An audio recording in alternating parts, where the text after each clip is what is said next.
بسم اللہ الرحمن الرحیم۔ السلام علیکم۔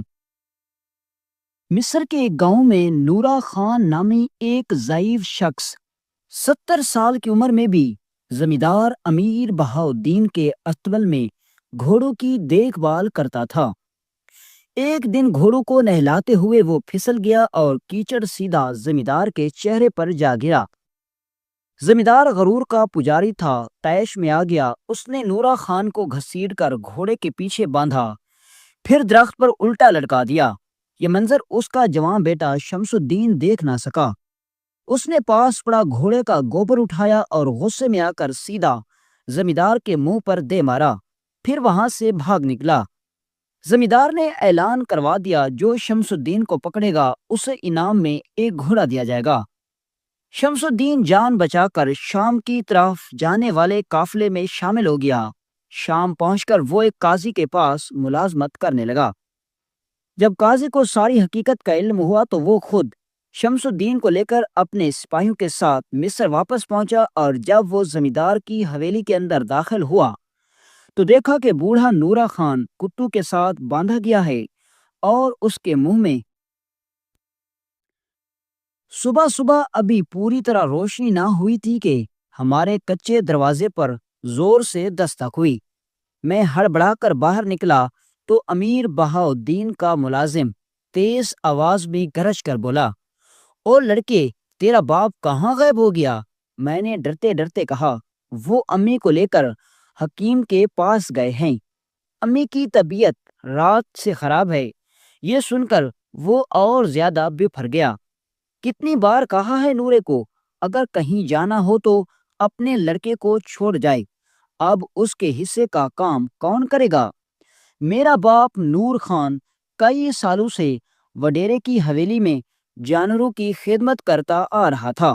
گھوڑوں کو نہلانا، مویشیوں کو چارہ دینا، بکریوں کو چرنے لے جانا، اونٹوں کو پانی پلانا اور ان سب کا گوبر صاف کرنا، اور بدلے میں نہ کوئی تنخواہ نہ عزت، بس سال کے آخر میں 2 خچر زیتون کا تیل اور تھوڑے سے خشک کھجور کے گٹھے دیے جاتے، جو ہمارے لیے گزارے کا سامان بنتے۔ یہ ایک ایسا نظام تھا جس میں غربت، غلامی اور بے بسی ساتھ ساتھ جیتے تھے۔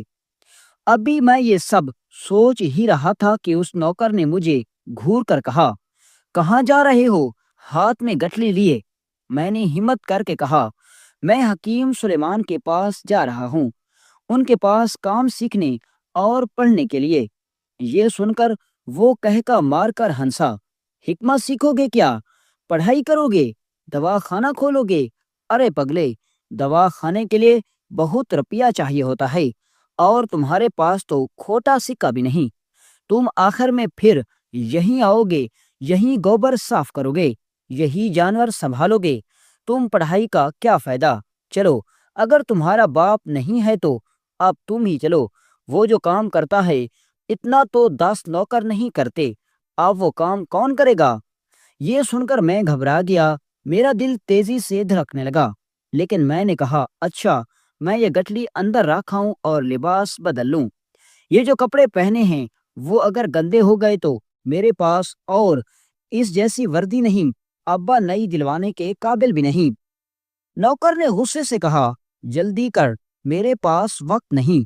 میں دوڑتا ہوا اندر گیا، پرانا پھٹا لباس پہنا اور واپس آیا تو وہ مجھے لے کر حویلی کی طرف روانہ ہو گیا۔ وہاں پہنچ کر اس نے سب سے پہلے گھوڑوں کو چارہ ڈلوایا، پھر پانی پلایا، اور اس کے بعد ایک رات کا جمع شدہ سارا گوبر صاف کروایا۔ پھر مجھے ریوڑ کی طرف اشارہ کرتے ہوئے کہا، یہ سامنے بکریاں ہیں، انہیں چرا کر واپس لانا ہے۔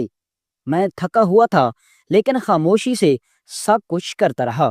اچانک پیچھے سے آواز آئی، بیٹا، یہ تم کیا کر رہے ہو؟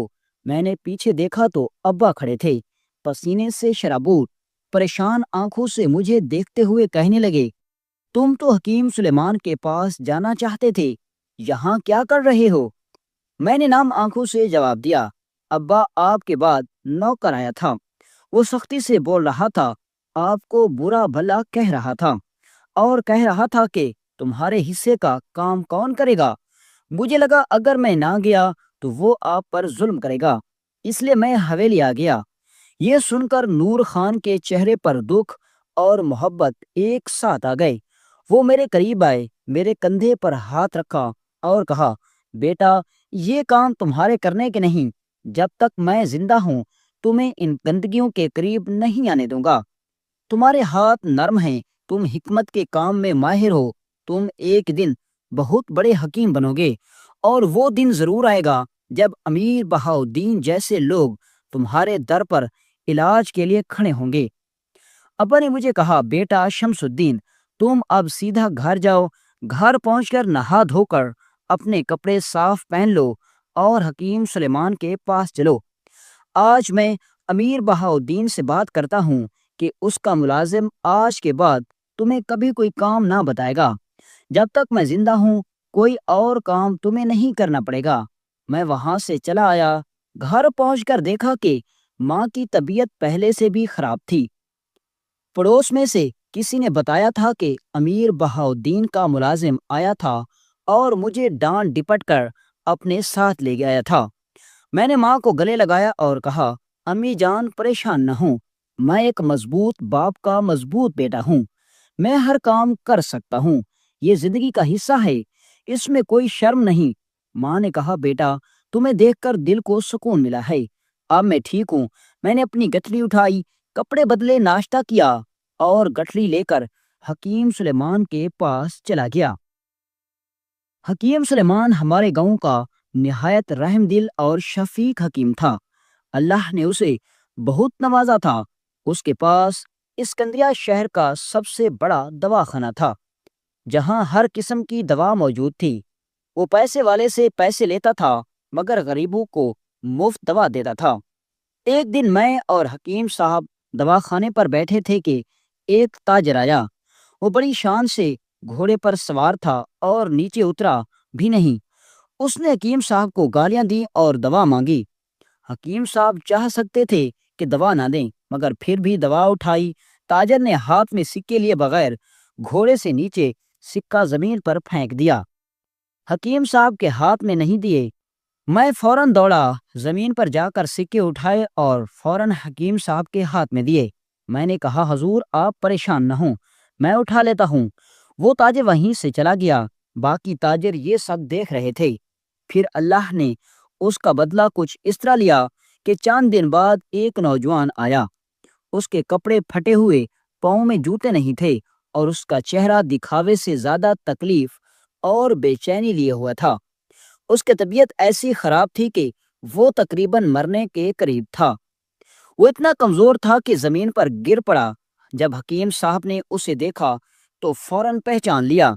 دل میں سوچا، یہ وہی تاجر ہے جس نے بازار میں میرے ہاتھ پر سکے پھینکے تھے۔ لیکن حکیم صاحب کی رحم دلی دیکھنے والی تھی۔ انہوں نے نہ صرف اس کی دیکھ بھال کی بلکہ دل لگا کر علاج کیا۔ دن گزرتے گئے اور نوجوان آہستہ آہستہ صحت یاب ہونے لگا۔ جب وہ مکمل ٹھیک ہو گیا، حکیم صاحب نے اس کے لیے ٹھنڈا مشروب بھی دیا تاکہ اس کی طبیعت کو سکون ملے۔ یہ دیکھ کر مجھے حیرت ہوئی کہ جسے میں شاید کبھی زندگی میں معاف نہ کر پاتا، حکیم صاحب نے نہ صرف معاف کیا بلکہ اس کی مدد بھی کی۔ وہ نوجوان سیر عجیب اور شرمندگی کے عالم میں کیسے اس کی بے عزتی کا بدلہ اسی سے اس رحم دلی حکیم سے ملا۔ وقت گزرتا رہا اور ابا جان امیر بہاؤدین کے پاس کام کرتے رہے۔ ایک دن جب ابا جان گھوڑوں کی صفائی اور دیکھ بھال میں مصروف تھے تو اچانک ایک ملازم آیا اور کہا، اے نورا، تمہیں امیر بہاؤدین صاحب بلا رہے ہیں۔ ابا جان کچھ جھجکتے ہوئے امیر کی حویلی کے اندر گئے۔ وہاں امیر بہاؤدین شراب پی رہا تھا، نشے میں مست تھا اور اس کے منہ سے بدبو آ رہی تھی۔ اس کے چمچے اور ملازم اس کے کام میں خوش تھے، لیکن ابا جان کی نگاہوں میں نفرت اور درد صاف دکھائی دے رہا تھا۔ ابا جان نے نرمی سے کہا، حضور آپ نے مجھے یاد کیا۔ امیر بہاؤدین نے تھوڑا سا مسکرا کر کہا، میں نے سنا ہے تمہارا بیٹا شمس الدین بڑا ذہین ہے اور حکمت سیکھنے کا بڑا شوقین بھی ہے، مگر مجھے شک ہے کہ حکمت میں اس کے لیے کچھ نہیں۔ وہ ساری زندگی محنت سے کام سیکھے گا اور جب اپنا دواخانہ کھولنے کا وقت آئے گا تو تمہارے پاس اتنی رقم نہیں ہوگی کہ وہ دواخانہ کھول سکے۔ امیر نے تھوڑا طنز کے ساتھ کہا، تم بھی مجھے بیوقوف لگتے ہو، بہتر یہی ہے کہ اپنے بیٹے کو اپنے ساتھ لے آؤ، ماشاء اللہ وہ اب جوان ہو چکا ہے، اس سے بھی اس کام پہ لگا دو تاکہ وہ تمہاری مدد کرے اور تمہارا کام کچھ ہلکا ہو جائے، یا پھر ایسا کرو کہ اپنی جگہ اسے بھیج دو۔ تمہارے دادا بھی میری حویلی میں میرے والد کے ساتھ کام کرتے تھے، تمہارے باپ اسی گھوڑوں کی اسبل کی دیکھ بھال کرتے کرتے دنیا سے رخصت ہو گئے، اور اب تم بھی اپنی آدھی زندگی یہاں گزار چکے ہو۔ تمہارے بیٹے شمس الدین نے بھی یہی وقت گزارنا ہے، یہاں ہی اسے گھوڑوں کی دیکھ بھال کرنی ہے، اس پیشے سے نکال لو اسے، وہ اپنا وقت ضائع کر رہا ہے۔ یہ سن کر ابا جان کے دل میں غم اور مایوسی کے ساتھ ساتھ ایک طرح کی سختی بھی آ گئی، لیکن وہ اپنے جذبات پر قابو رکھتے ہوئے بولا، آپ بالکل ٹھیک کہتے ہیں، اس کام کے اندر شاید کچھ نہیں ہے، بس میرے بیٹے کو شوق ہے، بس چند دنوں کی بات ہے، میں اس کو آپ کے پاس لے آتا ہوں۔ جب ابو جان گھر لوٹے تو آتے ہی انہوں نے ایک ڈنڈا اٹھایا اور دیواروں پر مارنا شروع کر دیا۔ کبھی وہ ڈنڈے کو زمین پر پٹک کر مارتے، کبھی دیوار پر، کبھی پتھر پر۔ میری ماں نے گھبرا کر پوچھا، اے نورا کیا ہو گیا؟ تو انہوں نے غصے میں کہا، امیر بہاؤالدین غرور میں اتنا ڈوب چکا ہے کہ اسے اب اپنے سوا کچھ نظر نہیں آتا، اپنی اولاد کے لیے کہتا ہے کہ وہ شہر کے اعلیٰ مدرسوں میں تعلیم حاصل کر رہے ہیں اور میرے بیٹے کو غلام بنانے کی بات کر رہا ہے۔ میں اتنا مجبور ہوں کہ اس کے سامنے کچھ بول بھی نہیں سکتا، الٹا اس کی خوشامد کرتا ہوں کہ ہاں ہاں لے آؤں گا اپنے بیٹے کو تمہارے پاس۔ یہ سن کر میری ماں نے کہا، تم صبر کرو، ہمارے پاس صبر کے سوا کوئی راستہ بھی تو نہیں۔ وقت گزرتا رہا اور میں روز حکیم سلیمان کے پاس جاتا۔ اب میں اتنا کچھ سیکھ چکا تھا کہ حکیم سلیمان بھی مجھے کچھ نہ کچھ دے دیا کرتے، کبھی ایک سکہ بھی، کبھی دو، اور میں بھی اب اپنے بوڑھے باپ کا ہاتھ پٹانے لگا۔ ایک دن صبح سویرے میں شفا خانے پہنچا اور سارا دن محنت سے کام کرتا رہا۔ دوپہر کو گرمی بہت زیادہ ہو گئی تو حکیم سلیمان نے کہا، اے شمس آج دھوپ بہت سخت ہے، تم ایسا کرو گھر چلے جاؤ اور کچھ دیر آرام کرو، سورج ٹھنڈا ہو جائے تو واپس آ جانا۔ میں نے کہا، حضور آپ پہلے ہی کمزور ہو چکے ہیں، مریضوں کی بھیڑ ہے، میں آپ کو اکیلا نہیں چھوڑ سکتا۔ تو انہوں نے شفقت سے کہا، بیٹا مجھے اس سب کی عادت ہے، تم جا کر آرام کرو، سورج ڈھلتے لوٹ آنا۔ میں اپنی گٹلی یعنی تھیلا اٹھا کر گھر کی طرف چل پڑا۔ جب میں اس راستے سے گزرا جہاں امیر بہاؤالدین کا اسبل تھا تو اچانک شور اور چیخنے چلانے کی آوازیں آنے لگیں۔ اندر بہت بڑا ہجوم جمع تھا۔ میں لوگوں کو چیرتا ہوا اندر داخل ہوا تاکہ جان سکوں کہ ہو کیا رہا ہے۔ اندر جا کر دیکھا تو ایک آدمی کو امیر بہاؤالدین کے سپاہی گھوڑے کے پیچھے باندھ کر گھسیٹ رہے تھے۔ دھول کے بیچ جب چہرہ دکھائی دیا تو میرے ہاتھ سے تھیلا گر گیا۔ وہ کوئی اور نہیں، میرا اپنا بوڑھا باپ تھا۔ یہ منظر دیکھ کر میری آنکھوں میں خون اتر آیا۔ گھسیٹنے کے بعد جب گھوڑا تھک چکا تھا تو ابا بے ہوش پڑے تھے۔ میں نے ان کا چہرہ صاف کیا اور پوچھا، ابا جان اس نے آپ کے ساتھ ایسا کیوں کیا؟